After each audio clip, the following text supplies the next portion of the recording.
Hello, and welcome to the Thinking Jew podcast, where we dive deep into Torah and Judaism to uncover its hidden beauty. Come join us as we take a closer look and breathe new life into traditional Jewish ideas. And now, here's your host, Rabbi Moshe Siegel. Hello, and welcome back to the Thinking Jew podcast. Coming to you from the middle of many unpacked boxes in Silver Spring, Maryland, I'm excited to release a new episode on an awesome topic. Today, I want to discuss the very first words a Jew utters when he or she wakes up in the morning, the Modeh Ani prayer. We'll begin with the text, and then the source of Modeh Ani, what it means on a basic level, and finish off with a very powerful Kabbalistic explanation that we can really carry with us throughout the day. So let's start with the text itself. The words are, Modeh Ani lefanecha, melech chai v'kayom, shehechazarta bi nishmasi bechemla, rabba emunasecha, which means, I am thankful before you, living and eternal King, for you return my soul inside of me with compassion. Abundant is your faithfulness. So basically, it's a 12-word prayer that expresses our gratitude to God for giving us another day on earth. The Mishnah Berurah, which is the primary commentary on the Code of Jewish Law, writes that as soon as you wake up, you should say these words. And since the name of God is not mentioned explicitly in the text, you do not even need to wash your hands before saying it. In terms of the source of the prayer, the earliest source of these exact words of Modeh Ani are in a book by Rabbi Moshe ben Machir called Seder Hayom, which was published in the year 1599. And although the exact words of Modeh Ani aren't documented until then, the concept of thanking God for another day as soon as you wake up in the morning is actually explicit in the Talmud. In the Jerusalem Talmud, in the Tractate of Brachos 4.1, the Talmud states, in the morning one must say, Modeh Ani lefanecha, I am thankful before you, Hashem, my God, and the God of my forefathers, that you took me from darkness to light, which the commentaries explain means you took me into another day, thanking God for another day on this earth. So that's the text and the basic historical background of Modeh Ani. But the remaining questions are, why do we start our day with gratitude specifically? Why is this message so essential that Halacha desires us to do this at the very first moment we awake? And in general, what's the deeper meaning behind Modeh Ani? So on a basic level, gratitude is good for you. There's a fascinating study titled Counting Blessings versus Burdens, an experimental investigation of gratitude and subjective well-being in daily life. It was conducted by Professor Robert Emmons of the University of California and Professor Michael McCullough of the University of Miami. And they basically studied the effects of gratitude on people's lives. And they had three different groups of people. One kept gratitude journals, one journaled the issues they were experiencing and the difficulties of life, and one just journaled life in general with no explicit positive or negative focus. And I'll quote to you from page 9 of their study, quote, participants in the gratitude condition reported considerably more satisfaction with their lives as a whole, felt more optimism about the upcoming week, and felt more connected with others than did participants in the control condition.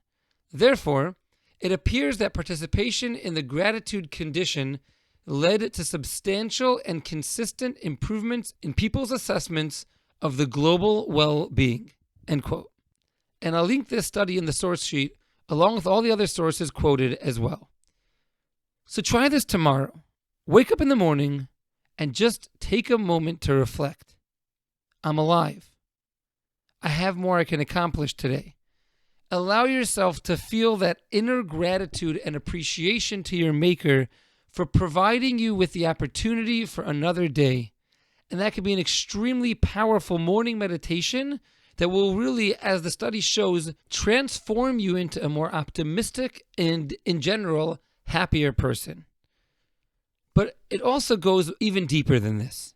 If you look back at the text, after we thank God for compassionately returning our souls to us, the very last two words of Modeh Ani are Rabba emunasecha.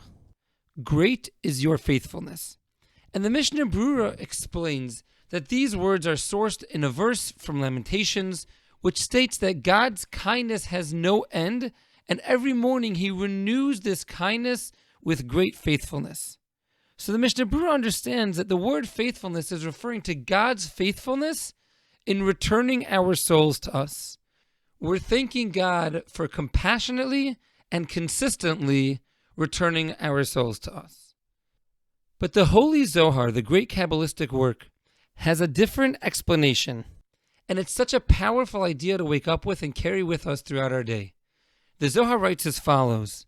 Rabbi Yitzchak says, every night when one goes to sleep, his soul ascends to God in heaven. And God sees the soul with all of the blemishes and dirt that's on it. God sees all of the imperfections that we've done previously. He sees everything that we failed at and all the tests that we did not pass. Yet, says the Zohar, how does God respond? Rabba emunasecha. Great is God's faithfulness. What faithfulness? Faithfulness in you. God has complete faith in you. And when God tells your soul to go back into your body in the morning, he is in essence saying, I have faith that today you're going to do better. Tonight, when you send your soul back up at the end of this day, it'll be improved from the night before. And God doesn't just have a little faith, but Rabba emunasecha, an abundance of faith, a tremendous amount of faith in you. God's faithfulness is not in returning his souls, but rather the faith is in each one of us to accomplish that which we're capable of. My partner in Richardson, the holy Rabbi Avi Honigsfeld, always shares a beautiful parable that brings out this point. Imagine you're on a basketball team and you're playing for the league championship. There's 8 seconds left on the clock and you're down by 1. Coach calls a timeout to draw up one last play for the championship. The whole gym sitting there waiting with bated breath. Coach calls out 5 names and says, you 5 are in for the last play. Then he draws up the play for the best player on the team. Everything looks perfect on paper, and this should give your team the best shot at winning the title. As soon as the ball is inbounded, the other team's defense triple teams your best player and breaks up the play. You end up with the ball in your hand with 3 seconds left on the clock. You have a wide open shot, but the play wasn't drawn up for you. You aren't supposed to be the one taking it. So you freeze up. And all in a split second, you have all these thoughts passing through your head. Should you shoot it? Should you not? You decide to throw a very difficult pass to the best player who somehow catches it, but being triple teamed, throws up a last second prayer that clanks off the back of the rim. Your team loses, season over. You head to the locker room sulking with your head low. After the coach congratulates the team on an amazing second place season, trying to cheer up the room, everyone starts packing up their stuff to leave. As you're leaving, coach motions to you and asks you to come into his office. You're scared he's going to make sure that you know how much you messed up, but he doesn't. Here's what he says. Son, I want you to know something. When I picked the 5 guys to be on the court for the last play, it's because I believed that every one of those 5 people were able to win the game for us. When you got that ball in your hands with 3 seconds left, you looked scared. You looked like you didn't believe you could make that shot. Well, I want to tell you, son, if I put you on that court, then I believed you could. So next time you get that opportunity, even if you don't believe in yourself, know that I believe in you and shoot it. Every morning when God once again compassionately returns our souls to us, he's telling us this exact message. He's saying, listen, my son or my daughter, I believe in you. I'm putting you back in this world, and the fact that I'm keeping you in the game means that I believe you can make a difference. I believe you can accomplish great things. And even if you look at yourself and say to yourself, what kind of change can I really accomplish in this big world? What can I really do? Know that even if you don't believe in yourself, I believe in you. Rabba emunasecha, a lot, an abundance of faith do I have in you. That's the power of Modeh Ani. We wake up every morning, and first we say, God, thank you. we fill our hearts with gratitude and thankfulness. And then we remind ourselves, God believes in me. God returned my soul to me because he has faith in me to accomplish more in this world.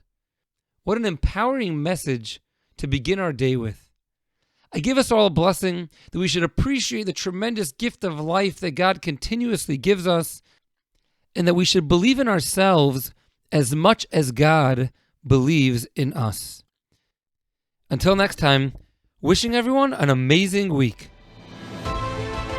Thank you for listening to the Thinking Jew podcast and for taking the time to study Torah and deepen your connection to Judaism. If you found value in today's episode, please leave us a rating or review and subscribe to the podcast. If you have any questions, comments, or topic requests for Rabbi Moshe, please email thethinkingjewpodcast@gmail.com or visit thethinkingjew.com.